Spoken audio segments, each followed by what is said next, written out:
Credit score గురించి మీకు ఇలాంటి అపోహలు ఉన్నాయా? ఇదిగో క్లారిటీ. ఏటా క్రెడిట్ కార్డుల వినియోగం పెరిగిపోతున్న సంగతి తెలిసిందే.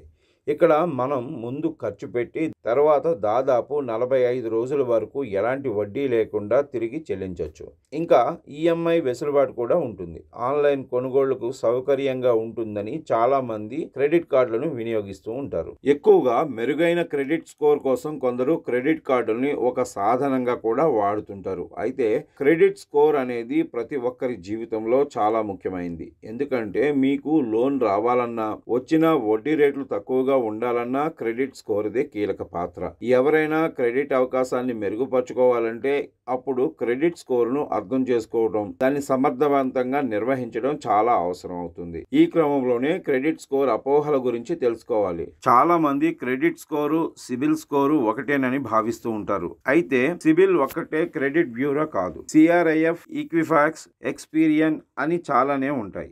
ఇవన్నీ క్రెడిట్ స్కోర్ను అందిస్తుంటాయి. వారి సొంత క్రెడిట్ రిపోర్టు, క్రెడిట్ స్కోర్ను నిర్వహిస్తూ ఉంటాయి. ఇక్కడే ప్రతి బ్యూరో దేనికదే వేర్వేరు సమాచారం కలిగి ఉండటం వల్ల స్కోర్ కూడా కొద్దిగా మారచ్చు.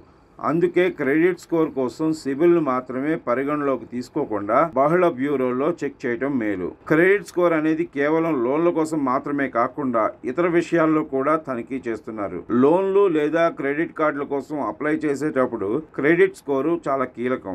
బ్యాంకులు క్రెడిట్ స్కోర్ను ఇతర సేవల కోసం కూడా ఎక్కువగా ఉపయోగిస్తున్నాయి. లోన్లపై మాత్రమే కాకుండా ఇతర ఆర్థిక ఉత్పత్తులపైన మీకు మెరుగైన డీల్స్ ఇవ్వటంలో ఇది సహాయపడుతుంది. ఈ మధ్య కాలంలో పెద్ద సిటీల్లో ఇళ్లను అద్దెకిచ్చే ముందు యజమానులు అద్దెకు వచ్చే వారి క్రెడిట్ స్కోర్ను తనిఖీ చేస్తున్న సందర్భాలు కూడా ఉన్నాయి. అందుకే మెరుగైన క్రెడిట్ స్కోర్ నిర్వహించడం మంచిది. ఇక ఎవరైనా ఒక వ్యక్తి దివాళా తీసినప్పుడు క్రెడిట్ స్కోర్పై ఈ ప్రభావం ఎంతకాలం ఉంటుందనే విషయంపై చాలా మందికి ఎన్నో అనుమానాలున్నాయి. రుణాలు ఎగవేసినట్లయితే అది క్రెడిట్ స్కోర్పై ఎఫెక్ట్ చూపిస్తుంది.